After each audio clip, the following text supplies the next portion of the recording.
Whether you're married or single or poly or ace, or hanging out with swingers back at your place, listen to us as we give no fuck on Tinder and Bumble and plenty of yucks, trying and having no luck, because we all know dating kinda sucks.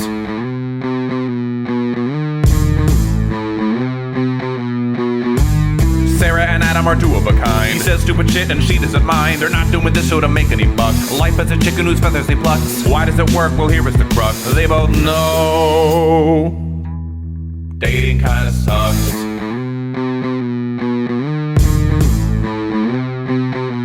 Dating kinda sucks.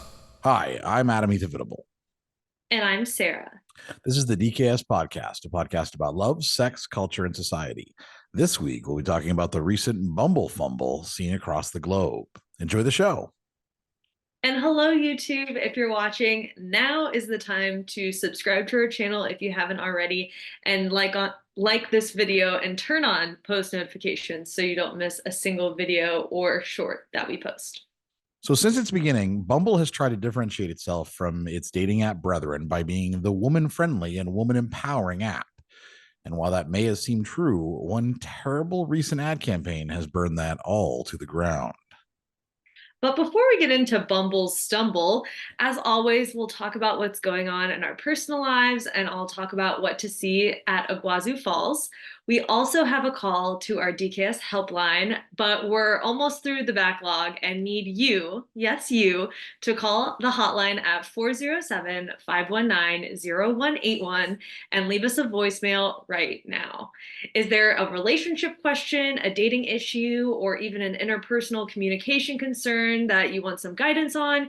You can call the hotline or email us at datingkindasuckspodcast@gmail.com today. Moving on, though, I know loyal listeners will know I'm currently in a foreign country. They may even know the name of that foreign country. But Adam, do you even know where I am? Well, I know that it's in South America, and I That's know right, yes. that you were recently in Nicaragua, I think. Yes, that's correct. Venezuela. So I'm going to say that you are in Argentina. That is correct. Yes. All right. You did it. I did it. It's just they all start to blend together, all the different places you get to go to. So and since I've never been to any of them, I have no differentiating things except they're all down in that area. They're all nearby each other and far away from us. I'm not just lucky my brain's firing on any cylinders right now today because I'm not hungover. Like that's one thing. You stay out late? Yeah. Last night, my neighbors and I went out to this bar that does a karaoke bingo night on Monday nights, and which sounded like kind of a fun concept. And it was you get a bingo card at the start of the night, and it just has things like hairband or 80s song or a song or the word free or a song that mentions money or whatever. Yeah. And so whoever sings it, like even other people singing it, you get to mark it off on your bingo card basically. But if you want to get a bingo, a lot of times you have to choose songs that'll meet that. And so we were doing that. It was actually a lot of fun. So like they had like one that was like you had to mimic an animal or mimic something. Like you had to mimic. And so I did a song that was I sang the Rainbow Connection as Kermit the Frog. I was wondering why the hell, because I saw that on your Instagram story, and I was wondering why you would choose that song to sing at karaoke. And then I was wondering, do you normally sing that song? That is not a normal song I sing. And actually, the funny thing is, one of the bingo squares was the karaoke DJ's choice. So he had chosen that song for me as my choice. He just because he's like, oh, I know people need Rainbow is one of the the one that pops up a lot. So this will do that and whatever. So so then I did the Kermit impression while I was singing it, which was just ridiculous. But yeah, it was a lot of fun because I sang a lot of songs that I wouldn't normally have. We did duets and things like that as well. But we got there they started karaoke at 9:00. We got there at 7:30 just to hang out at the bar. We were the only people in the bar. And then we closed down the bar, so they were there till 2 a.m. Which was not the plan. surprised. The plan. Well, I thought we'd go for karaoke and Not the plan. I should have You known. always like, oh, I didn't plan to stay out Yeah. late every time, and then you I stay out know. late. Well, the thing is I honestly would have been fine leaving earlier, but usually my neighbors, they're a group that gets tired early. So usually around like 10:30, they're ready to call it a night. They're on my level. Yeah, I like exactly. that. Yeah. But Yeah. this time they were fine with staying out until all hours. So we did. And yeah, it was late. And then I remember coming home and I actually wrote the agenda for the episode at 2:30 in the morning, and then Solid. got very little sleep. And so now now we're recording this and I'm not really functioning right now. So it's all right.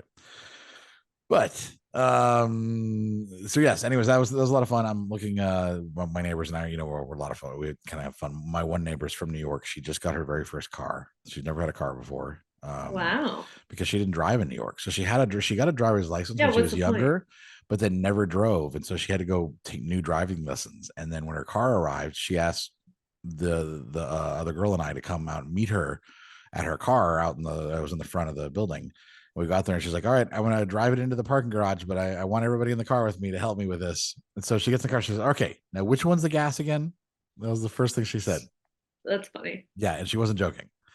No, she just had, yeah, that was her first time behind the wheel of a car in so long. So that was interesting. So now they gave her space right next to my car. So she's like, well, good. At least I know if I run into someone's car by accident, it'll just be yours and it won't be a big deal. And I was like, that's true. I don't really care. So you can use my car as bumper practice if you need to, as long as it's still drivable. I don't give a shit. So, yeah. You say that until she hits it.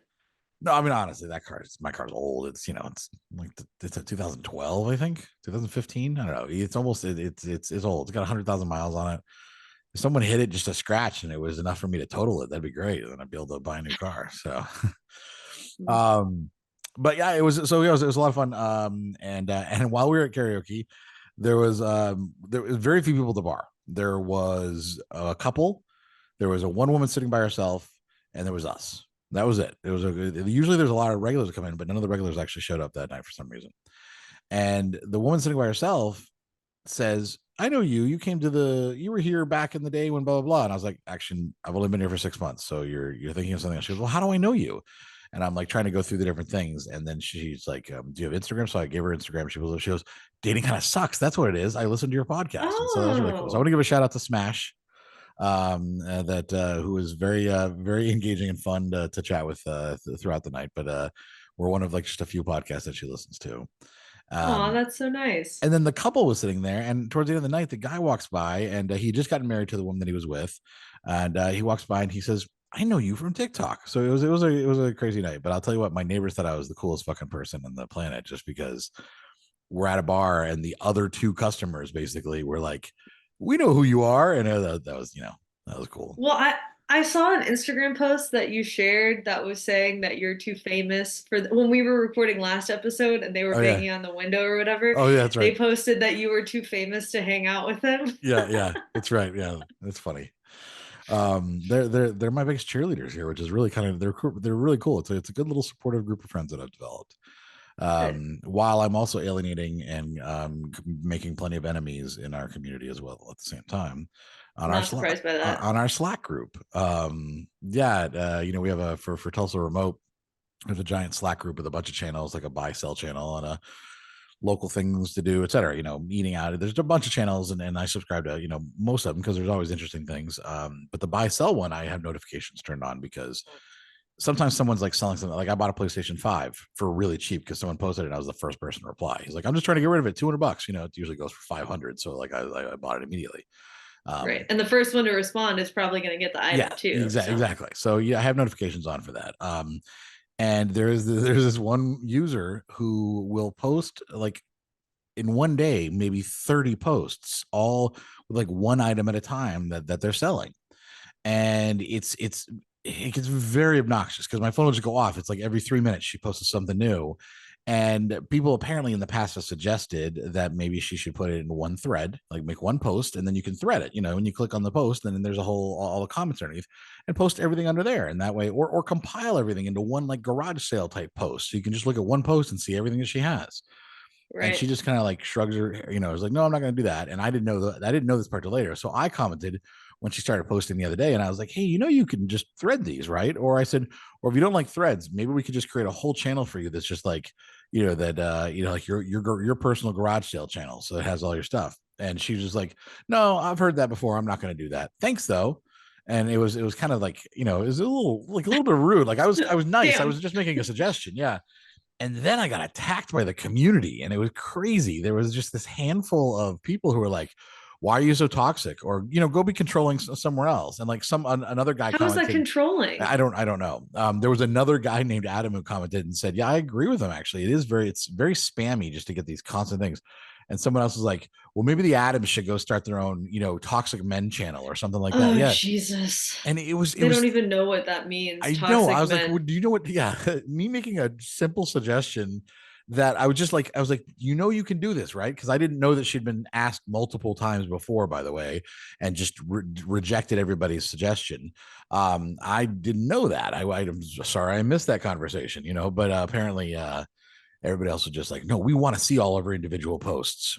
And I don't know why. It's not any more difficult to search through. So anyways, turned into this whole thing where the legitimate someone had to get the moderation to come in, and the Tulsa remote team came in and had to lock the thread. And then they went and they deleted all of like the hateful comments from other people. They sent me a message and they were just like, hey, just want to let you, yeah, they sent me a message and said, hey, just want to let you know that we, we saw this and we're locked in. Just want to make sure that, we appreciate you giving your opinion. And, we deleted comments under your, but it wasn't because of what you said. It was because of the things people were saying. And I was like, yeah, that didn't really feel representative of the community you're trying to build here at Tulsa Remote. And they said, yeah, we know. And so then I had actually privately submitted a request to them that the actual Slack rules for these channels say that only one post per day. I said, so I think you should start enforcing that rule or do a poll to see what all the users want. And so today, I didn't tell you this yet. Today I won because they posted in there and said, we're just gonna let you know that at least for the rest of this week until we figure out a policy, there's only allowed one post per day per user in the buy sell channel. Damn. So I fucking win. And so and do you want to know that this is the insane part? There's like 4 people who commented on that thread and said, I hereby give up my one free speech post to this user who spams. If she wants to use it to post additional things. Wow. These people suck. Yeah, I'm like, what kind of weird cult is this? Like the cult of this one woman who's selling shit on Slack? Like, I don't understand. Yeah. Is her shit that good? Is she selling anything? No. I mean, it's normal stuff. And like with normal prices, it's not like, they say that it's because she's been moving. Like she's moving. And so she's selling everything she owns. But apparently she's been doing this for over 6 months. So I'm sorry, if you're selling one thing at a time, it's going to take you 6 months to sell everything you own. Or is she going garage selling and then reselling this to make money in the Slack channel, which is what I think it actually is. Why wouldn't she do that on like a reseller channel like Facebook Marketplace? She might be doing that too, but I don't know. But maybe they have more rules and she doesn't like the rules. And so here she can just do whatever the fuck she wants because she has these weird cult acolytes who are like, I hereby give up my free, they're literally calling it their free speech post. Yeah, it was insane. So yeah. You are in Tulsa, Oklahoma, just a reminder. Well, but so there is a type of person. But nobody in the Slack group is from Tulsa. That's the thing. Keep in mind, that's for all people who have moved here. I know, but that's what they're looking for. They want their free speech and freedom when they move to a good old red state in the middle of the fucking country. Yeah, I would say that most people are this is a pretty progressive group. Like generally speaking, they keep it pretty progressive. But yeah, there's some of that in there. It's also just, I don't know. There's and I hesitate to say there's a select group of people. I think who came to this community who I don't know how they function as actual adults. Like they treat like the Slack channel like their personal Google.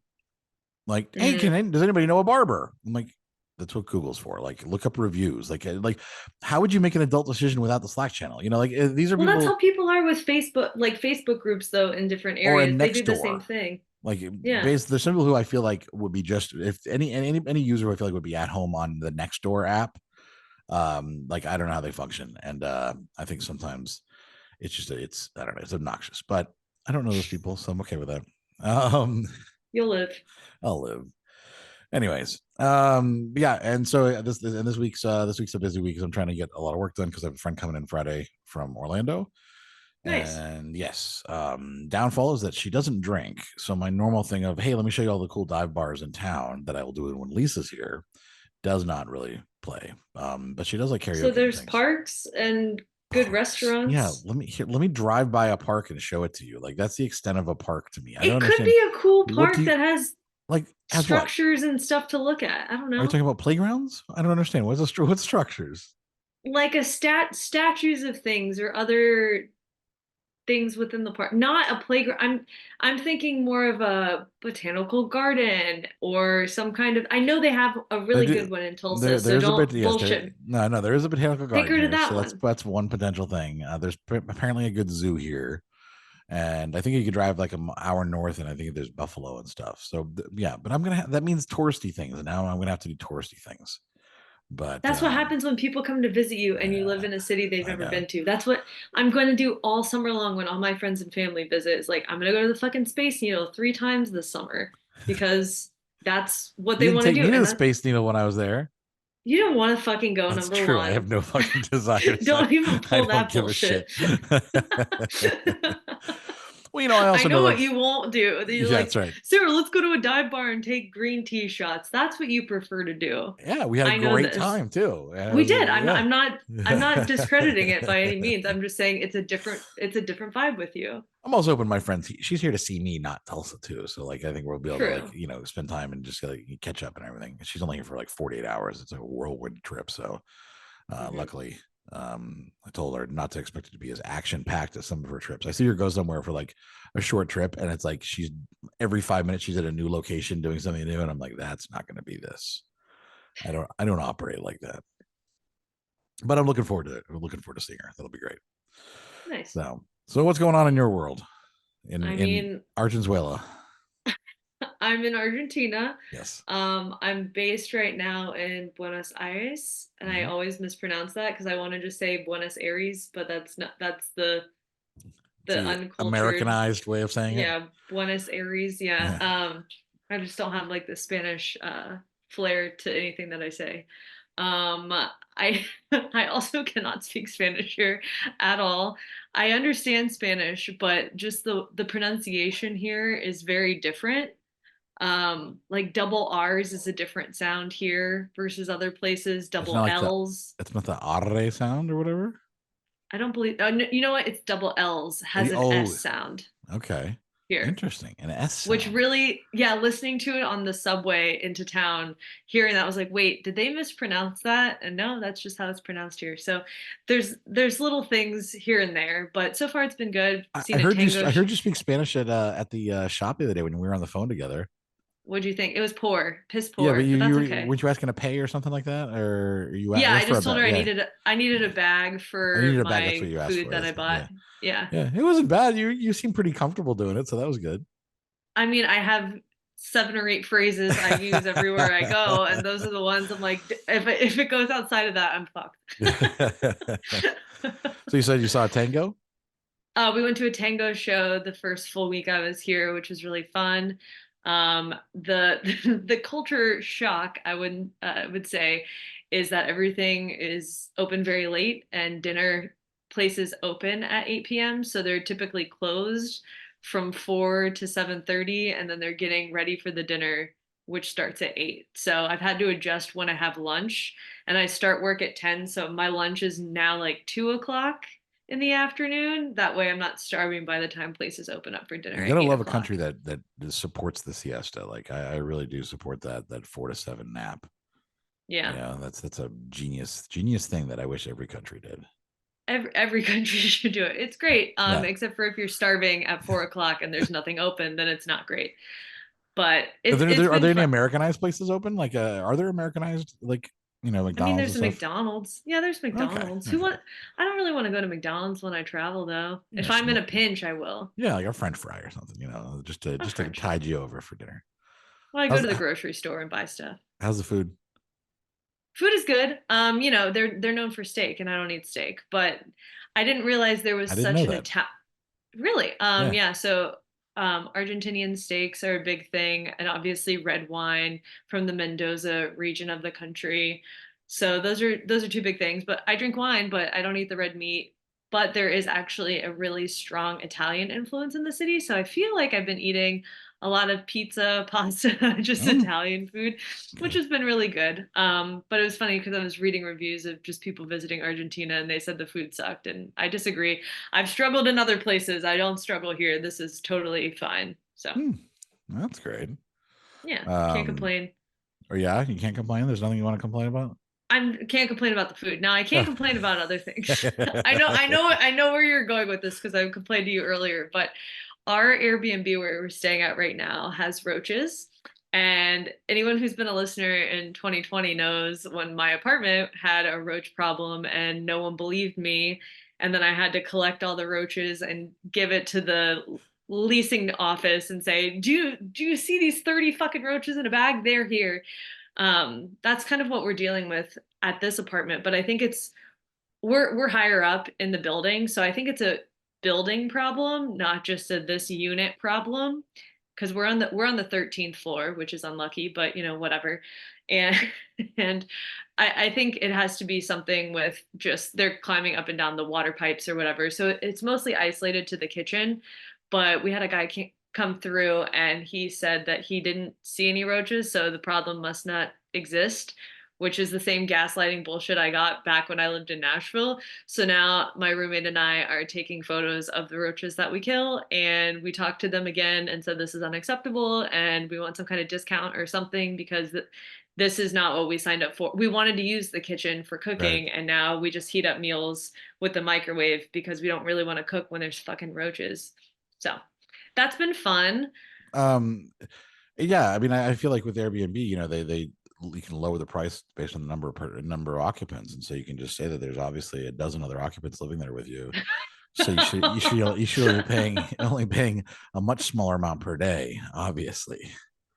Right. I mean, we're not paying a whole lot for this place for the month, but it's still the principle of we're sleeping somewhere and there's a roach problem, and there was a roach in my bathroom. And I will say cooking is fine though, because like clean your pots and pans before you use them, and then when you're cooking, you're not gonna have a roach just pop out of your food or anything. I mean, I know, but it's still when you come home at the end of the night and flick on the light in the kitchen and they scurry, not a great feeling. True. I don't know. True. It's just yeah. And the PTSD from my experience of a roach falling from the ceiling on me in my bed is traumatizing, and I don't think I'll ever get over that. So, and I scream every time I have to kill a roach, and that's why I've always been so supportive of you in that case, and I've never done anything at all to try to make that worse.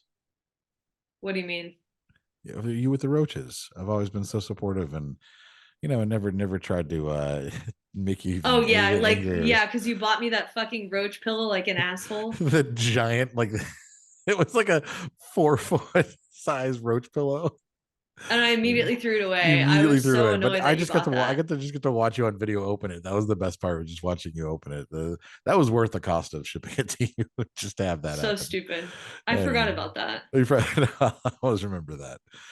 I still have that video somewhere. I should find that. It's on our Instagram. Oh, okay. There we go. Yeah. You made me Instagram live it or something. And Roy recorded it on Zoom. Or that's what it was. Roy recorded it so that we could have proof of you opening the giant roach. I was showing support. Yep. I figure if you had a bigger roach on your side than the other roaches we got in line, because then you had the boss roach on your side. That's what that was. Can you tell I'm still annoyed that you did that? I can tell you're still annoyed by this. It's so funny. That was 3 years ago. It's so fucking stupid. I know. So how's speaking of Roy, have you talked to him much? Honestly, not really, because with your schedules. I imagine it's hard. Well, so I'm 4 hours ahead, which isn't the end of the world, because by the time I go to sleep at midnight, it's 8:00 there, and he's done with work. But recently he's been working so damn much that he messaged me today and said, I'm actually really be lucky or happy that you're not here, because I've just been working the entire time till 8:00, 9:00 at night. And he starts work at 7 a.m. So, and wow. You know me, I turn off everything past my working hours, and work is dead to me until the next morning. And that's just not how he operates. So, and it does annoy me when I'm like, TikTok, bitch, turn off your fucking computer. Let's go watch a TV show, go on a walk, do anything else. So I'm gonna happy tell I'm you not too. home to deal with that. Right. I was using you as an example the other day because I had a friend over. We watched. She'd never seen Bo Burnham stuff, and I wanted to show it to her. So we watched his two most recent specials because I thought she would appreciate it. But she was talking about how terrible work has been, and she's been working so many late hours and all these things. And I'm like, but are you like, what's your your schedule supposed to be? You know, she said, well, it's supposed to be, you know, nine to 9 to 6 is what it's supposed to be. I said, then at 6, turn off your computer. She's like, but like, the work's not going to get done because they keep adding more work to it. And I said, that's their fault for managing things wrong. And for, and I said, and I was always the type who worked, continuously and always and over the, but I said, but Sarah has always set an example that's always impressed me where she's like, I'm getting paid for this amount of work and I'm doing this amount of work. If there's a workload, that's because you guys aren't managing it properly. And I was telling her just like, and she goes, well, it's funny because the men in my department have no problem doing that. And I was like, well, then you should also be able to just turn it off, and I think she's so worried about like potentially being fired or something like that. And I'm like, you just have to have a tough conversation with them and say, look, my work is not getting done because there is too much fucking work for one person to do. You either need to cut my workload and give it to somebody else or hire 2 more people, or I don't know, solve the problem another way, but I'm not working 12 hours a day or even or more. 10 hours. But she's been like, it's been insane. And it's just crazy. So, but yeah, I was using you as an example. And I was like, that's one thing I've always been so impressed with from like day one is that your ability just to be like, oh, 5 o'clock, I'm done. Fuck you till tomorrow. And I appreciate that. Like, it's me every day. That's me. How like, people should treat their job because companies don't treat them with any loyalty. So why should you go above and beyond like that? There's no reason to. So, well, and the times where I used to go above and beyond, I was stressed. I had fucking panic attacks. I hated my job, but it was the work keeping me paid. And it was the same thing, worried about getting fired. I think a lot of it stems from poor management. If you have a manager who trusts you, who understands how to organize workloads and just communicate with their employees, you won't feel the need to work more than the hours you're supposed to work. Right. Yeah. But toxic managers will fuck everything up. Yeah, and it sounds like her manager is awful. So I think that's a big part of it. That's unfortunate. Yeah. Anyways, just thought I'd bring it up. But I know there's one last thing you were going to talk about, and that was today's conversation that you overheard. I know, right? So much has happened. We're already, 30 minutes through, and so much has happened. But while I was actually working at a cafe today, there was a couple who sat behind me. And the guy immediately started complaining about how cold it is in Argentina, which it was in the 60s and sunny. It's not terrible, but it is fall here. We're, the Southern Hemisphere. And he kept saying, let's book a flight for Germany tomorrow and just get out of Argentina, to the woman that he was with. And she was Colombian and he was from the United States. And he's like, yeah, we should just book a flight to Germany tomorrow. Kept saying it. And she was like, well, what about Brazil, though? It's closer. It is warmer in Brazil. He's like, well, how about you check to see if Colombians can travel to Germany? I'll buy your flight and we'll go to Germany tomorrow. Just so matter of fact about it. So I'm listening. I'm like, what the fuck is going on here? This is weird. So he orders some food or whatever, and I was messaging in our group chat because the other 2 people in my group were sitting around, but I was like, can you hear this guy talking? He seems like such an asshole. I bet he has a punchable face.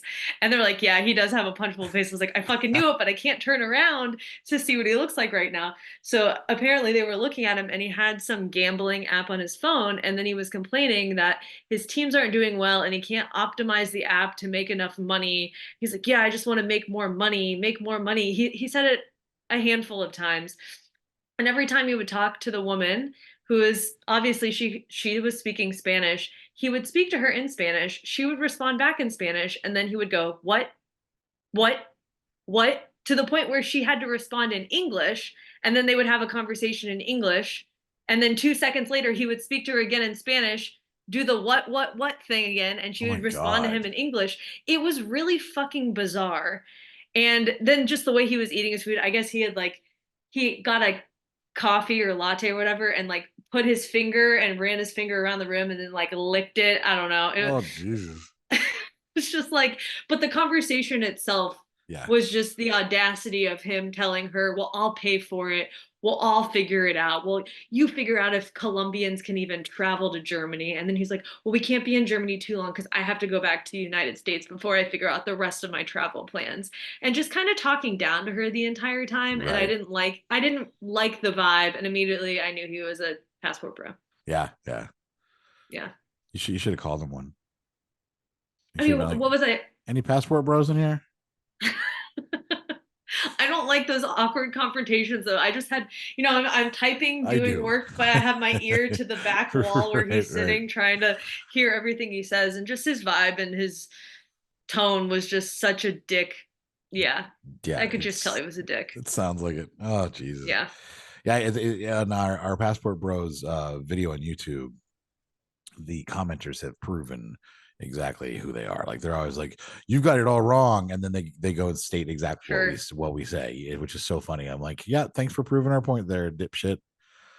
So Well, yeah, it was like, not to say like Colombia is a dead giveaway, but he's with a Colombian woman and saying, "Oh, I'll pay for this thing," and then every time tries to speak Spanish, like gets annoyed that he can't understand her and then reverts to English. Just the audacity of the entire situation. But yeah, you should have gone up to her and said, "Hey, can I ask you? Do you know what Spanish is for skid mark?"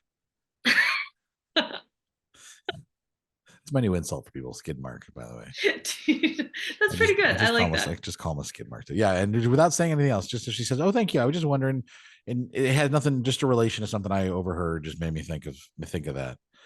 I should use that in all the conversations, Oh, though. Even people who don't speak Spanish. Do you have it? ¿Cómo se dice skid I mark? was going to say crusty ass loser. All right. Well, oh boy.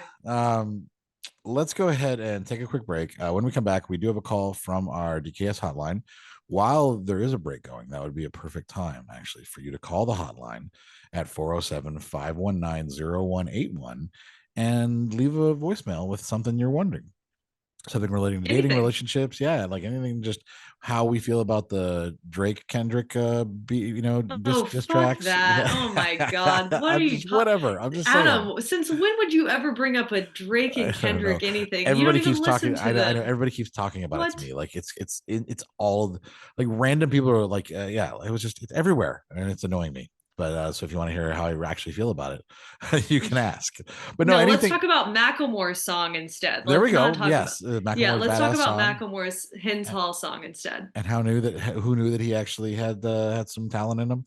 Come on. So call 407-519-0181 and leave a voicemail with a question, and you have plenty of time during this next break, and we'll be right back. All right. Well, we have a voicemail from a listener. And as I mentioned at the beginning of this episode, we are running out of calls from listeners. And as the year of the listener, that's kind of sad. So be sure to call our DKS hotline if you didn't already call during the break at 407-519-0181. Or you can email us at datingkindofsuckspodcast@gmail.com with your questions, concerns, anything. And we will play this voicemail and then be right back. But I got out of a relationship in August, and when the relationship ended, we both kind of blamed the other person and said the other person was more at fault than ourselves.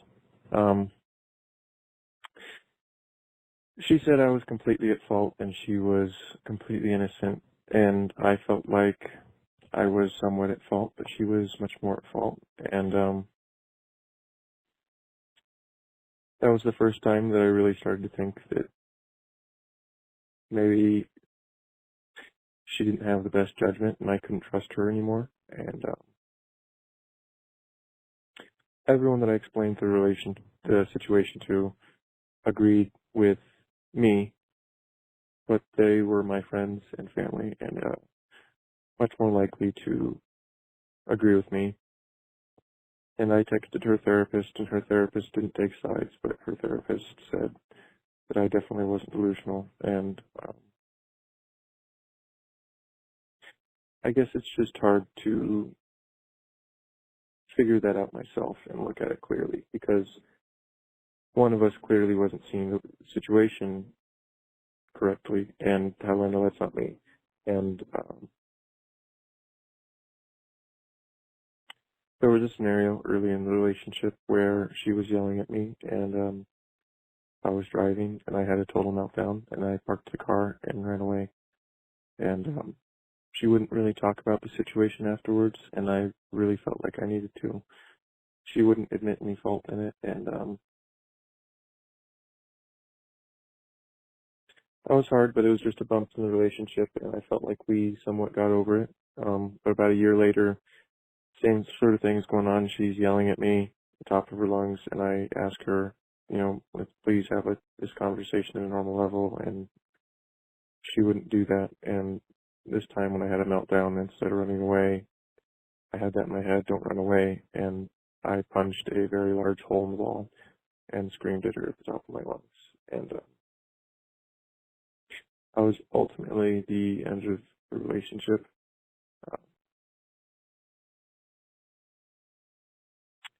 But I guess it's just hard because I did a lot wrong there. But she also did a lot wrong. From her perspective, everyone yells at each other. And if you're going to freak out and punch holes in the wall and park your car in the middle of the road, then you're definitely at fault. And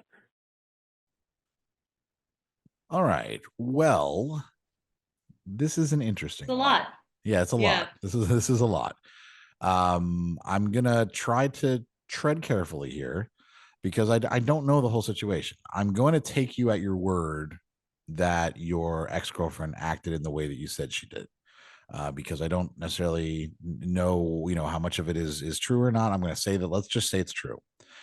Even with it being true, she's obviously having some toxic behavior, but it sounds like she's reacting maybe in that way because of you, like because of how you present yourself. Just from the way that you leave this voicemail, it sounds like maybe, I don't know, do you maybe not have a lot of emotion except when all of a sudden you explode with things? Are you communicative? Do you actually listen? Or is it something where felt like she's talking at a wall all the time, and so she finally blows up, and then your reaction is, like, for example, to stop the car in the middle of nowhere and just get out of the car and walk away, or subsequently punch a hole in the wall? Like that's not the behavior of someone who is emotionally healthy and emotionally sound. So I would say that regardless of what she's done, you have a lot to work on in your interpersonal relationship skills, your communication skills, before you're someone who might be in a good place to be in a relationship with someone else. And if she has some issues, but I'm also wondering, if we talk to her, would she say that she had been trying to tell you things for a long time and that you weren't acknowledging it, or you weren't reacting in any type of emotional way, and she felt like maybe she was talking to someone who didn't care, and she had to escalate it emotionally to even get any reaction, and instead of any reaction, you overreacted? So that's how I feel. So I'm not saying that, like, that she's not toxic. She might be, but I am saying that even based on the way you're describing everything, you have a lot to work on. I'm not saying you're toxic, but I'm saying you definitely have, like I would say, issues before you should try to engage in another relationship. And one other thing I want to say too is the idea that you would text her therapist is a huge violation of boundaries. That is not okay. A therapist is someone you have a safe place for that person to talk to. You're not trying to get people on your side. That's not what this is about. Not a relationship. A relationship is not about, getting people on everyone's side and who's going to win. It's about you and the other person only. And so texting therapist shows me that maybe you just haven't, and I don't know if it's an emotional immaturity or what, but you're not at the stage where maybe you should be in a relationship with anyone for a while until you work on yourself. Yeah, I agree with you. And my whole thought was, at the end of the day, does it matter who was right or wrong? Just knowing that the communication style or whatever happened didn't make for a good relationship. Can we move past that? Why are we needing to dwell on the fact of, well, she was wrong in what she did, and I know that I was wrong, but she doesn't want to admit it, and who's more wrong? At the end of the day, does it matter? You're not a couple anymore. You don't need to worry about that. I think working on the next steps of improving your communication style, being in a good headspace for a next relationship further down the road, working on yourself, going to therapy for your problems instead of dwelling on this past situation. I don't think it was the healthiest situation to be in for both people. Who cares who was right or wrong in whatever situation that transpired? Yeah. And the other thing I would say too is that, it's important to kind of have a little empathy in the situation and put yourself in her shoes. And even with what you're saying, if she's been trying to, get you to communicate, and you're like, she's obviously escalating, and you're saying, hey, can we please have this in a normal, tone of like normal tone, normal volume, but she's not, that's not what matters to her. She's obviously upset. And then when your reaction is something violent, like getting out of the car is one thing, but punching a hole in the wall, what if next time it was her? What if you decided to hit her next? And so, that's an escalation that is pretty unacceptable for a relationship. So it's not a surprise that the relationship, was immediately over after that, because you showed yourself not to be someone who's safe. And I think that maybe you should work on how you can be a safe person, how you can be someone who actually, likes yourself, because I feel like in the way that you kind of even talk and maybe your tone, you don't really sound like you're sure about yourself either. And so, maybe focus on self-esteem and confidence, so that then you have the ability to, be the better person in situations like that. If you are with someone who's toxic, where you can de-escalate things instead of making them worse. Yeah, I agree with that. Well, So, thank you for the call. It yeah, was thank you for the call and sharing, tough situation. Yeah. It sounds like it's very tough. And hopefully, and I know that you left this voicemail back in November. So we are, sorry that it took us this long to get through. We're very delayed. Yeah, we took, we had a delay in getting through everything. But hopefully by now, maybe it's been 6 months, maybe things have improved for you. But if not, I hope they do soon. And if anyone has anything else they want to get some feedback on, go ahead and give us a call, 407-519-0181, or email us at datingkindofsuckspodcast@gmail.com. We are going to take another break. And when we come back, it's time for What to See with Sarah G in Iguazu Falls. So as we talked about earlier, I am in Argentina. So this week's What to See is a place actually located in Argentina and Brazil, which is Iguazu Falls. It's also called in Spanish Cataratas de Iguazu, basically just a lot of water. So together, the two sides of the falls make up the largest waterfall system in the world. And as I was explaining it to my family, I was saying this is like the Niagara Falls of South America. I've never been to Niagara Falls before, but they understood that when they're like, is it just a single waterfall? I'm like, no, this is fucking massive. But since most of the falls are on the Argentina side, we just decided to stick on that side of everything. We didn't do great planning. We thought the Brazilian visa process was actually going to be implemented in April of this year, but then they pushed it back. So we could have done both the Argentina and Brazil side and, seen both views, but we just stayed on the Argentina side. There is in Iguazu on the Argentina side a little town that you can visit, and it's pretty touristy as far as there's some decent restaurants and nice places to stay, but that's not really why people are there. They're there to see the falls, so it's more of a fun weekend trip if you're in the area. Outside of the falls, you can visit the point where Argentina, Brazil, and Paraguay are, and you can look over the water and see the other two countries from the one place you're standing, or you can go into the Brazil side and see the other two countries. We did that, but again, kind of a tourist trap with a couple little shops and things like that. So we hopped on one of the boats and just did down the river, and we were in three places at once in the middle of all three spots as like a river boat cruise thing, and that was fine for an evening when we first got there. But if you are really wanting to experience the falls, it's $20 to get in on the Argentina side, and you can hike the trails that they have there. They have the superior and inferior trails. They also have the Devil's Throat trail, but that's closed because they had a huge rainstorm last year and it destroyed the trail itself. So they're having to rebuild that right now. So of the two trails, you can get a really amazing views, and they're very different views of the falls just from those. But I think the best thing to do is opt to spend $60 instead of just the $20 to enter. Spend $60 plus the $20 and take the boat ride into the falls. So what that entails is you suit up in your life vest. They have bags so all of your stuff stays dry. You'll need, if you want to take photos and stuff, you'll need a plastic container for your phone if you want to keep it out the entire time. But they literally bring you down the river into where the falls are. They show you from the boat the Argentina side, the Brazil side, and then they basically tell you, okay, put all your shit away. You may get wet. And you don't just get wet. It's just you're standing in water. People were joking, like you kind of just get waterboarded for a couple minutes. I didn't really notice the stress of being under the falls and not feeling like I could breathe, but my one friend did, and she got a little worried, and then they pulled us out. So, but you are under the water for, not under the water, but like under the falls for a decent amount of time. And it is such a fun rush. And then you head back out after. It's not a huge tour, but I do think it is worth it. And you get a lot of the panoramic views that I think you might see from the Brazil side as well, since you're further back. But that was the coolest thing that we did. And I highly recommend that. But yeah, that's very unique experience, something that wasn't really on my radar or bucket list. And I'm really happy that I did it. So if you're a big fan of nature and doing something different, I don't know if it's the same as Niagara Falls or not. I think, the boat thing and getting wet under the falls is something that both of them do, but this is just so much more tree coverage and the trails and all of the animals like toucans and coati and monkeys are around. So you get more of the tropical environment in the national park side of the Argentina side. Well, it's funny that you say that, because I was just reading something about how beautiful the Canadian side of Niagara Falls is.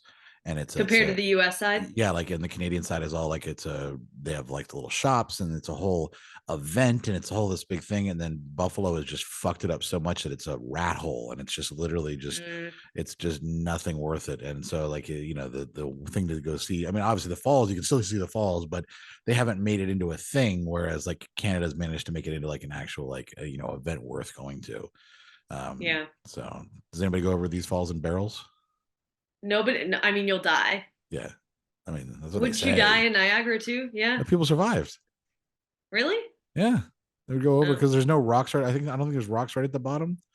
It's just water. So as long as they made it down, okay, then they would be able to get out of the barrel once it. Oh fuck no, not these falls. There's no way in hell. I mean, so the superior side of the trail, you're standing on top of the rushing water, and there's points where you're right on the edge, just watching the water go over. And I'm like, what happens if this metal thing I'm standing on just fucking breaks and I get swept up and I die? I just intrusive thoughts took over, and I didn't really like standing in certain areas just because of that. I mean, you wouldn't necessarily, unless it lands on rock, you're not going to die. If it lands in water, then you have a chance of being able to, swim. I don't want to. That's a huge fall, though. Oh yeah. I mean, I don't know. Still, yeah. I mean, you probably still get knocked unconscious and whatever, but I feel like. And then drown from all the water. Those divers that do those those tall dives, all in, they could like dive hundreds of feet into the water. Trained professionals, not just someone who happens to die in a freak accident happening. That's true. That's true. Yeah, you don't have to go on that side of the falls if it makes you anxious, for sure. But I do think it's worth visiting, and I wish I would have known about the visa thing for the Argentina or the Brazil side. What do you mean with the visa? Can you explain that to me? As like, what does that mean? So Brazil has a visa. So United States citizens have to get a visa to enter Brazil, but you have to apply for that visa X amount of, 30 to 90 days before. Okay. It's probably like 60 to 90 days before your time of travel and get approved. And it's an $80 cost for that visa. They've always had that, but because of the pandemic, they lifted that to allow more visitors in. And now in 2025, they're putting that visa restriction back on United States citizens, where my friend who's Mexican, she has a Mexican passport. She was like, oh, well, I don't have a US visa to enter Brazil, but I'll just use my Mexican passport. So that's what she was going to do. And then they decided to go to the Brazil side, not to see the falls, but just to see the point from Argentina and Paraguay. And the border patrol just laughed at them and said, oh, you don't need a visa to enter Brazil. The government pushed it back a year, which pissed us off because we could have spent our whole last day doing something differently. But the websites we were checking at the time were all saying April 12th, 2024 is when the visa program starts again. So they had just pushed it back to April 2025. So if you're going in the next year, you'll be fine and you won't need a visa as a United States citizen. But yeah, to enter that side of the country, you will need it eventually if you're a US citizen. I don't know other countries, but yeah. And the Brazil side, of course, my Brazilian friends just kept messaging me, you have to go to the Brazil side. It's the better side. But there's not, you get up close sides or views on the Argentina side and the panoramic views on the Brazil side, which is fun. Like both are good. And after being at the park, honestly, for 5 or 6 hours, I've seen the falls from every fucking angle, basically from the boat, further from the boat, from up close to on top to underneath. So from the window to the walls to yeah. So did I really need to go to the Brazil side? It would have been cool if I would have planned it, but I don't think it was the make or break end of the world experience for me to go over there, given that we fucked up the planning. So right. That makes sense. It is what it is. Cool. Well then, that's great. I think that sounds really, really fun. Something else to add to the list. Add to the list, Adam. Go to South America and start checking all the boxes. That's right. All right, we're gonna go ahead and take another break, our last break, and then when we come back, we're gonna get into the topic talking about the Bumble Fumble. So Adam, I love that we are fortune tellers now. We can see into the future. Our predictions are right. People should really listen to us because we know what we're talking about after our 4B movement podcast episode where we talked about what the 4Bs are for the US, and we said births, betrothals, banging, and then we needed a fourth one for dating, and we were struggling to come up with it, and I said Bumble. It really is now. Everyone's canceling Bumble after what just happened. Yeah, and the 4B movement is going strong in the US right now. It starts taking off, and I think Bumble was a self-fulfilled prophecy on their part. They're like, well, all right, let's do our part, because it is kind of tied to it. So if you haven't not paying attention, which makes sense, and it's weird. I haven't seen until the last day or so. Not a lot of places have been talking about this. It's been primarily on social media, like on TikTok and Twitter, that I've seen. Not really the news. Yeah. Is if you're not aware, so Tinder's slogan is it all starts with a swipe, and Hinge's slogan is designed to be deleted. Although Hinge's slogan might also be fuck dating kind of sucks, but that's all. We're gonna create a podcast called Dating Sucks, and we didn't do any research. Yeah, exactly. It makes no sense for a dating platform, but that goes back to Hinge starting a podcast called Dating Sucks. I'm like, do you not understand your target market and what they're trying to accomplish and their problems? So then Bumble comes up with their bullshit. Yeah, so that's a whole other story. But Hinge is designed to be deleted, and Bumble's new slogan, apparently, from what I can understand, is "Don't you fucking dare be celibate, you bitch." That's really that's what it sounds like, because they have decided to attack their new marketing strategy has been to attack women who are not jumping into bed with men.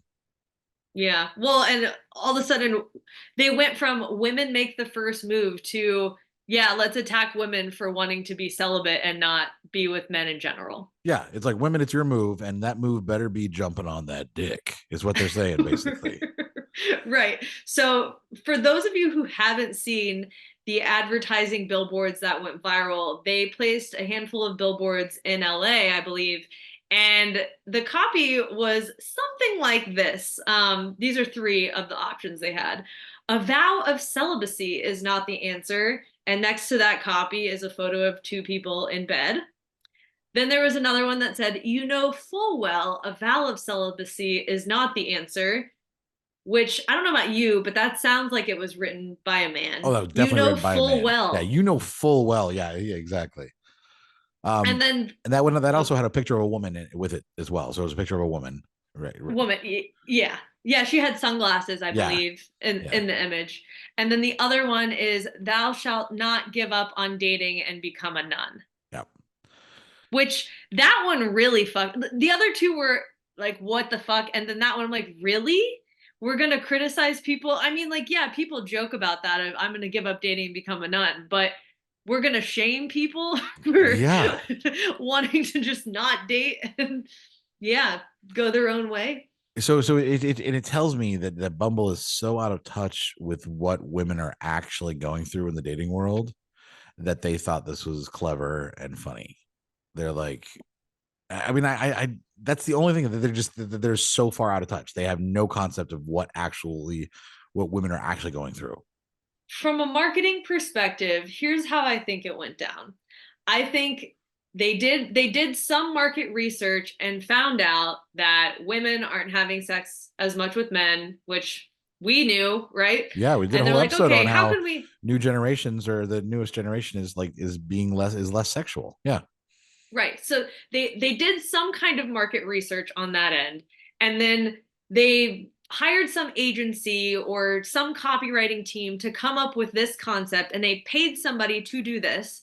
And the lower level marketers at the company, like myself included, looked at those and went, no, no fucking way. We don't like those. But some older person who has been in the role longer, who has more experience, whatever, who is more out of touch, said, yeah, I think this works. It answers the questions from whatever research that they pulled, and they ran with it instead of spending more money to test those ads in a market and getting feedback before actually putting them out in LA. So they skip steps, and then at the end of the day, I just think whatever CMO or person just stomped on anybody else saying, no, these ads are garbage, and said, I stand by these. This is my career moment, and went with them. Yeah, and RIP to their career. Career ending moment now. Yeah. And I think you're giving them too much credit too, because I think their research is one of them has a kid who's probably 18 who's like not really interested in sex and was talking about it with them. And they're like, oh my God, kids today aren't going to want sex. We need to make sure that we promote sex. I think their research is based on that, or they saw a TikTok about it and they decided this was a thing. But if they saw a TikTok about it, they could have looked at other TikToks and well, gone, it probably went from a TikTok to Instagram to a Facebook reel, and they saw it on Facebook. Yeah, where everything goes to die. Yeah. That's where they ended up seeing it. And then it made it from there to the Daily Show. They saw it on the Daily Show, or ABC News did a little story on it. I'm like, but yeah, it definitely, this was an ad campaign that was created by men, or a woman who's so fucking out of touch with reality that she's like either boomer level or just like I don't know, like, she's not conservative, because she wouldn't be talking about celibacy as the thing that she promotes. So she's got to be kind of progressive, but it's just dumb. I don't know. Like, is it just an idiocy thing? I think they're honing in on their target market, and they're thinking, okay, we need more people to pay for the premium subscription. How can we get more people to do that? People use the app for connection. They should have leaned into the connections aspect, because they have Bumble BFF, they have Bumble, the professional one that I always forget, but they have other means than just the dating aspect, that they should have honed in on connections instead of sex. But instead they were just thinking, how can we make more money? How can we turn this messaging into money? And let's shame people instead on being celibate, and then maybe they'll pay for a premium subscription and not be celibate anymore. I mean, there's a money component. I think to what the it, money which is why component is that men are the ones who are buying the premium subscriptions. Yes. And they should have shamed men in the ads if they wanted to shame anybody. Well, but the thing is instead they're treating women as the product. Not women we're not supporting women. Women are what we're selling with our app. We are selling your access to women. And if the women aren't of the quality you want because they're not putting out, then we need to fix the product. That's how they're viewing it. Is women as a product, not women as their biggest client base. Without women deciding to use the app, men are all by themselves, just like that MAGA app that went out that can't find women to actually join it, because it's all the right stuff or something. Yeah, the like right that? stuff app. Yeah, that's a dating app for conservative people that only has men on it. That's what's going to happen, because you're treating but they were so focused on how do we make this more attractive to more men signing up so they'll spend more money. They forgot about the fact that they shouldn't be viewing women as products, but by trying to say, oh, women, you're broken, we need to fix you.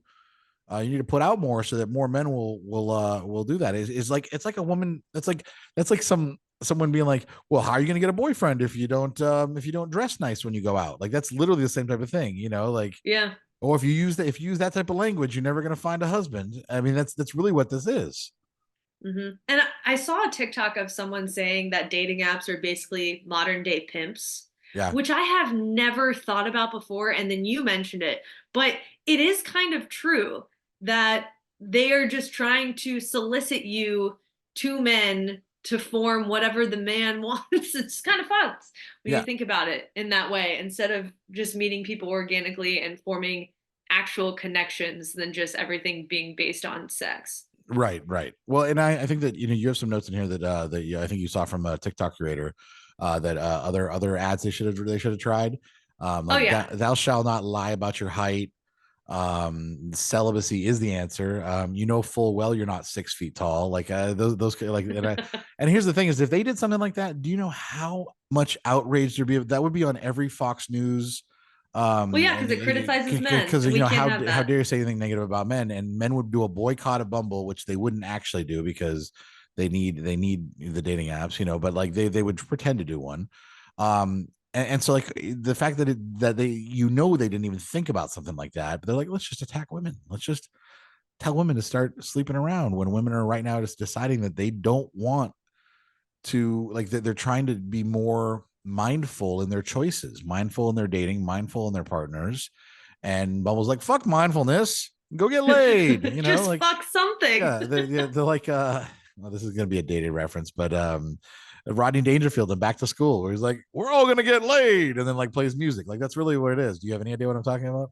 No, because it's a dated reference. It is. It's a fantastic movie, but yes. I'm sure it is. Yes. But do you know who Rodney Dangerfield is? Nope. Okay, never mind. Why do you even ask at this point? I don't know. Because sometimes you surprise me with like a positive answer. I was hoping you wouldn't ask. I know. But anyway, anybody who's listening who knows that knows exactly what I'm talking about, and they're like, yes, they're nodding their head. I know that. So, but I think Bumble fucked up.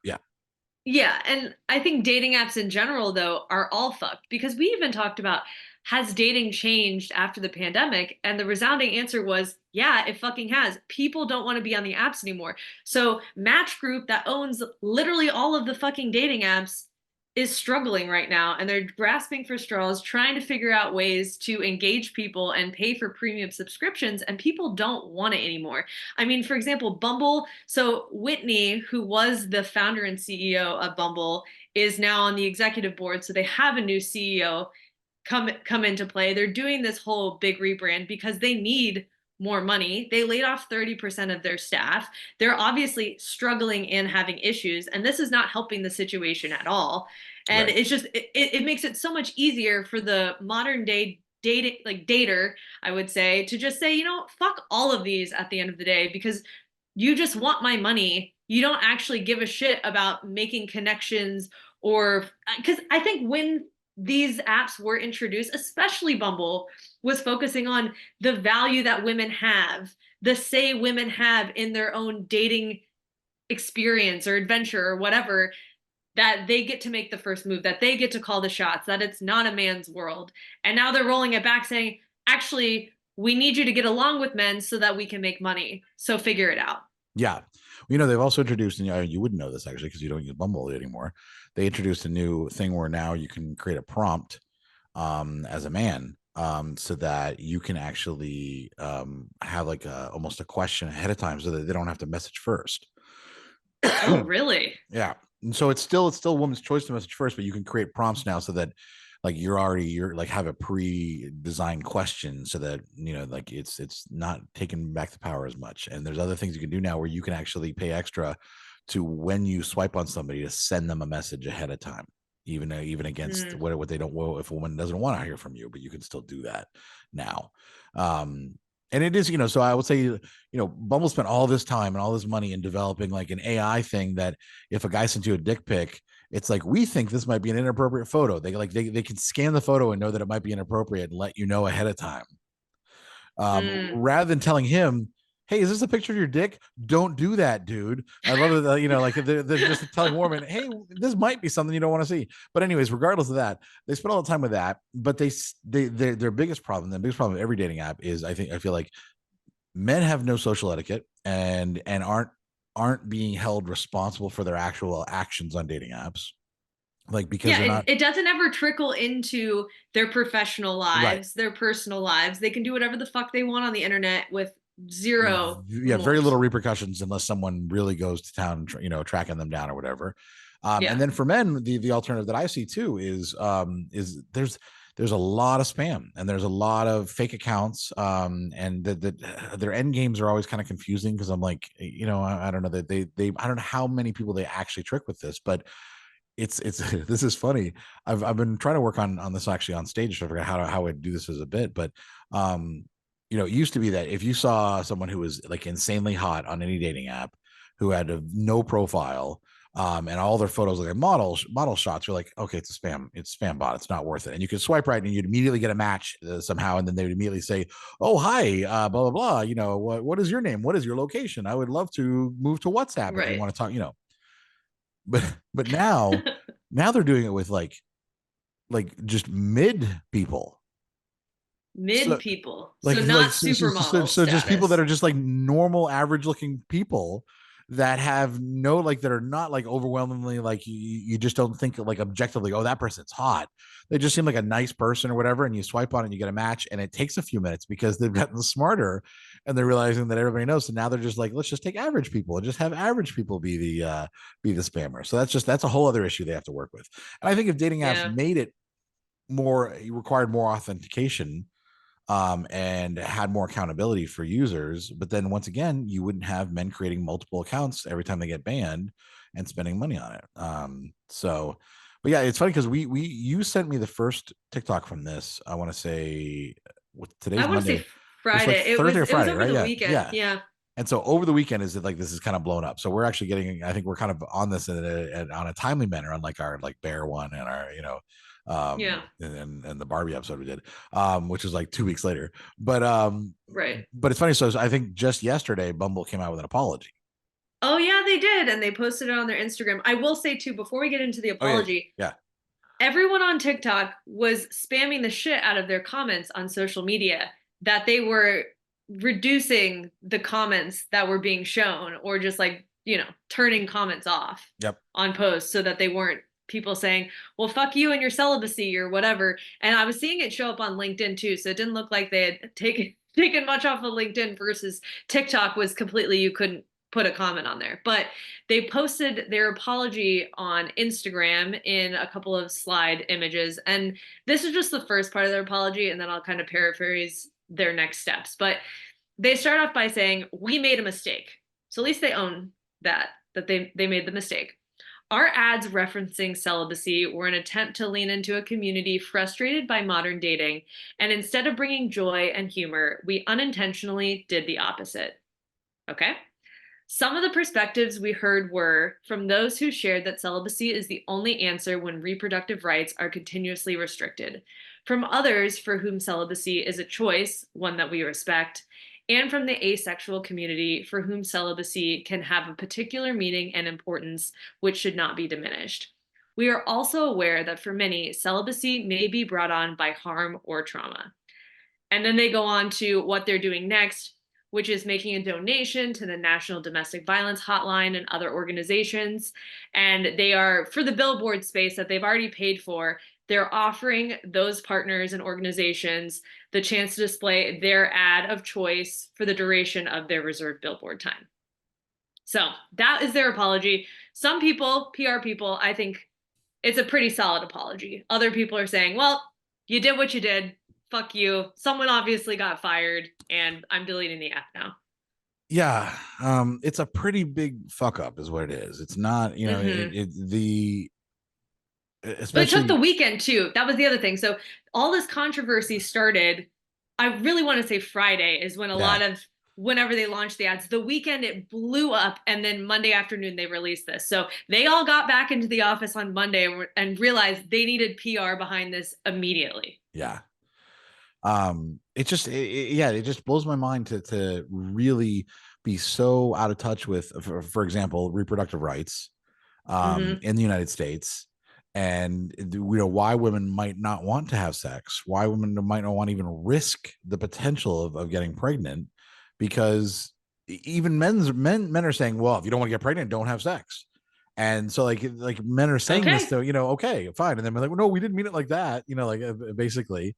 And so they're like, to be that blatantly out of touch just tells me, I don't know, like, what was funny about it? Where does that bring joy or humor to talk about celibacy like that? Like, I can't believe they use that word. And Yeah, that's you not can a play funny with word. As a sex. comedian, celibacy is not a funny word. Like there are other Yeah. things like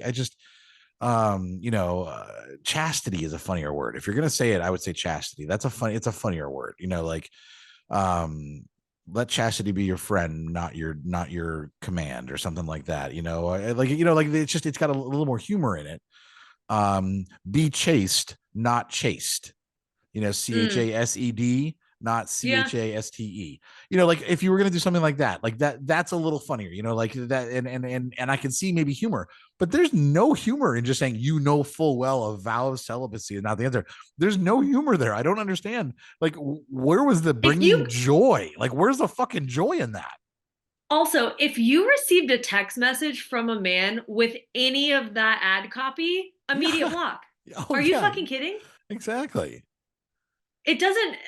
I obviously know that they're trying to go through a rebrand, right? They wiped their socials clean. They were saying a new Bumble is coming, a new Bumble, whatever. And part of the new Bumble is that both men and women can send the first message, which just removes the one special, quote unquote, special thing that they had, right? But some of the rebrand stuff that they were doing was more Renaissance paintings, kind of making fun of dating scenarios, which also feels a little weird. Instead of honing in on what people want right now, the loneliness epidemic, connections people want after the pandemic, so many connections, just seeing friends, anything that they should hone in on that would actually hit all 3 points of their business model. Yeah. And they focused on celibacy. Yep. Yeah. I can imagine. I know there are smart marketers on their team who said this is fucking stupid, because I've been one of those marketers where things get launched that I think are very dumb, and then what happens? Everyone else suddenly thinks it's stupid except for the person who approved it. So I feel for some of the marketers who unfortunately have to be attached to this shit, and they're like, I hope this goes away soon because this looks bad on my career. Yeah, I mean, yeah. So I hope someone high up got fired. I really do. I'm still stuck on this. We're an attempt to lean into a community frustrated and instead of bringing joy and humor. And I just because that's the bad part of the apology to me. You just say is we made a mistake. We misread the room. Here's what we're gonna do. Here's what we learned. Here's what we learned. You don't say we were trying to do this. Like our intention was to make people laugh by saying, how dare you try to be celibate? So, I mean, it could have been a little stronger in that standpoint, but at least they admitted that they fucked up. Yeah. I mean, because they had to. Some people won't even do that. Yeah, you're right. They definitely had to. I mean, yeah. I'd like to suggest that if they need like any future slogans, here's one: swipe right, suck a dick. Bumble blowjobs. You could just have that be one of their, they have Bumble Buzz and Bumble BFFs, and they could just have Bumble blowjobs. It's just like all it is just men who want their dick sucked, and you just swipe right on those guys. Goes back to being pimps. Yeah, that's another. I feel like that's just another fearless marketing plan of theirs to bring joy to the community. It's so sad too, because I really respected this brand over the years. I thought they were really doing something different. I like the female empowerment. I had applied to work there. Actually, I know. I'm glad you didn't get there. Right? Well, yeah, I wanted to do the program where I traveled and met people through BFF and then biz and the dating and travel the world, which that fell through with the pandemic. But I also know someone who used to work at Bumble, and she's sad about the fact that everything's basically going downhill since their new CEO stepped into things and is making all these changes. So it's also an organizational problem. So, I mean, if Bumble goes away, it goes away, right? I mean, the market won't want it anymore. And I also think the market doesn't want dating apps at this point in time either. If you think about dating before I existed, apps weren't a thing. Yeah. I understand why they exist, but I think there's the, people's connections it is evolving, and there's going to be something that comes up after this that I feel is going to be like a new way to connect. And I can appreciate that. And I do going back.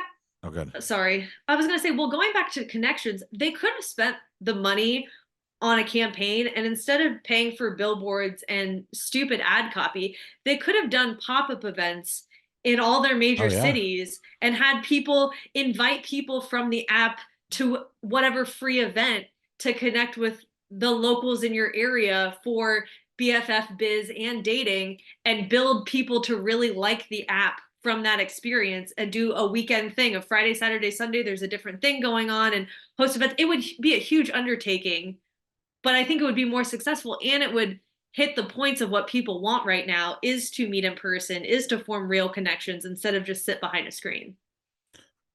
Yeah. I think that, yeah, and you're right. The pop-up events would be a good way to do that. And so you should be running their marketing. If anyone's listening, Sarah can Well, be your CMO. I can't fix this problem. I'm not No, there. not this one. I would like to suggest, because they are looking for humor, but they also want to understand that maybe people want to be celibate because they don't want to risk getting pregnant. So maybe another good caption would be bumbles and buttholes for when you don't want to be celibate, but you don't want to get pregnant either. How about that? Bumbles and buttholes. Bumbles and buttholes for when you don't want to be celibate, but you don't want to get pregnant either. Bumbles and buttholes. Anal works. Stop it. It just sounds like bumbles and butt plugs. Bubbles and butt plugs. Protecting women's reproductive rights by promoting oral and anal sex instead. Nice.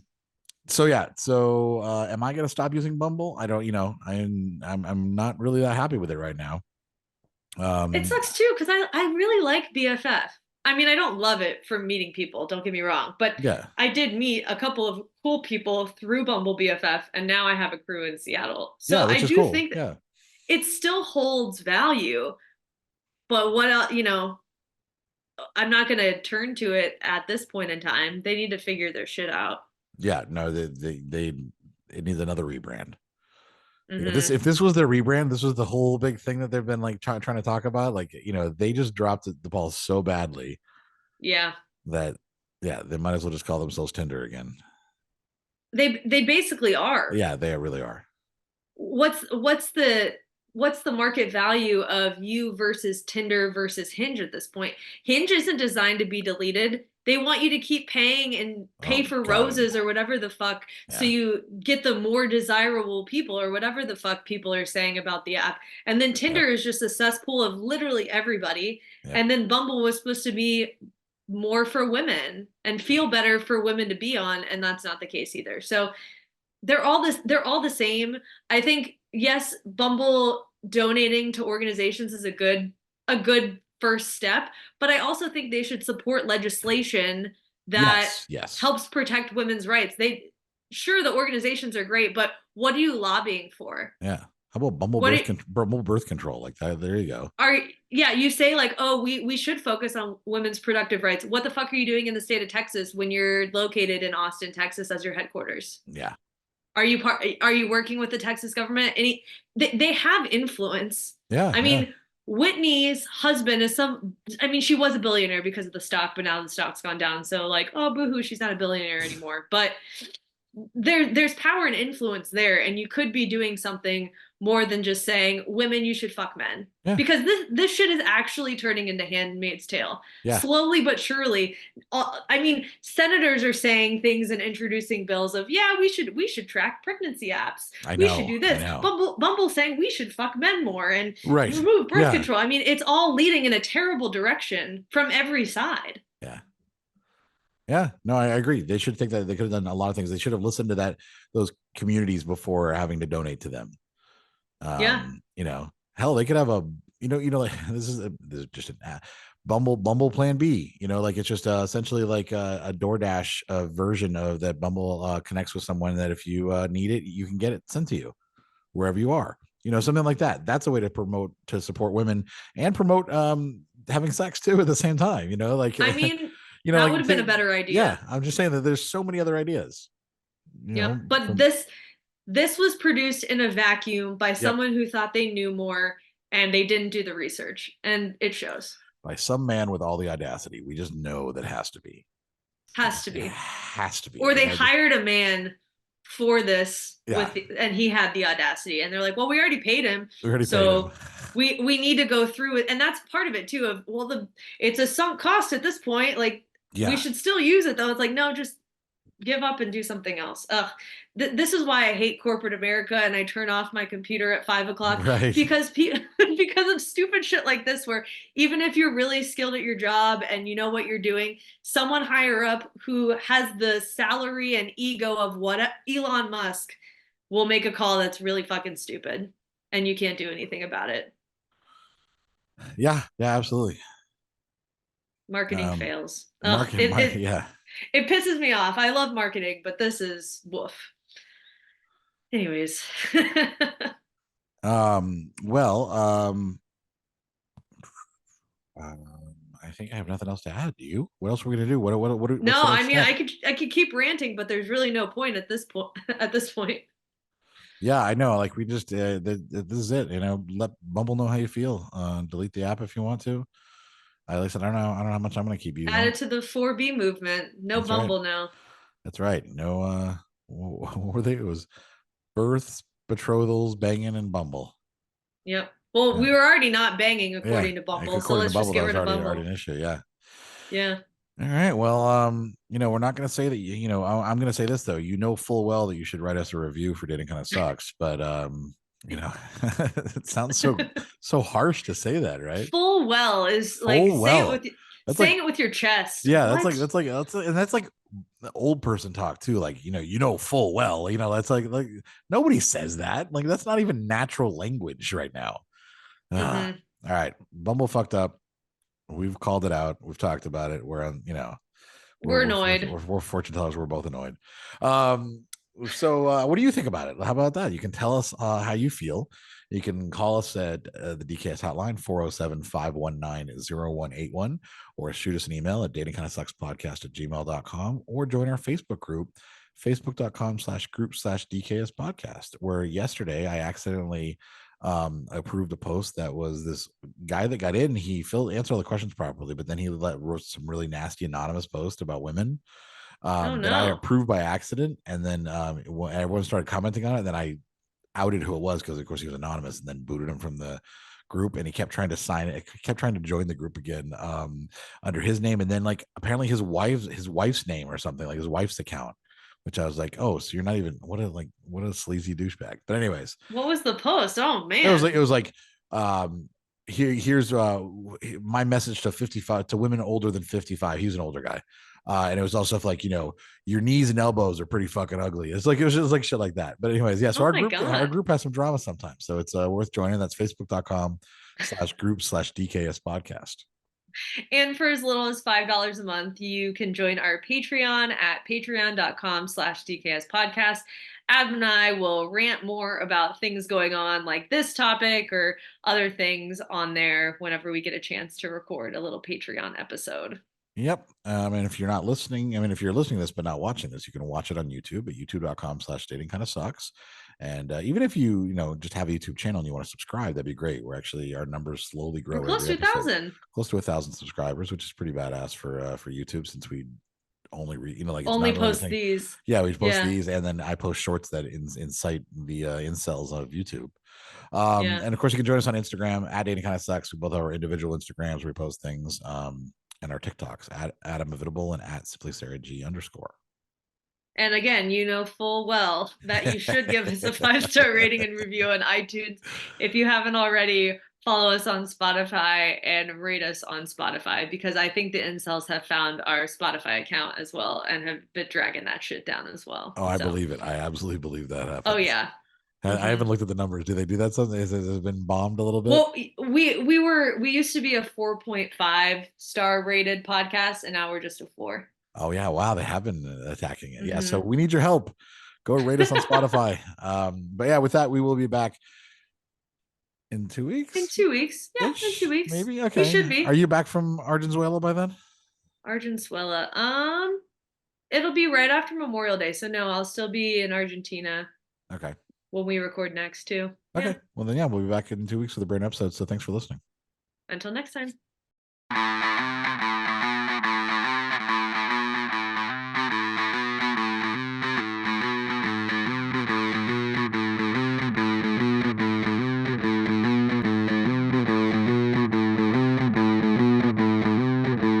Whether you're married or single or poly or ace, or hanging out with swingers back at your place, listen to us as we give no fuck on Tinder and Bumble and plenty of yucks, trying and having no luck, because we all know dating kinda sucks.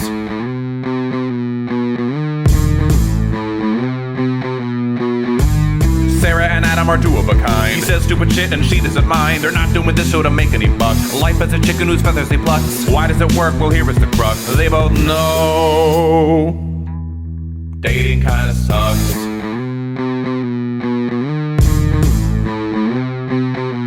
Dating kinda sucks.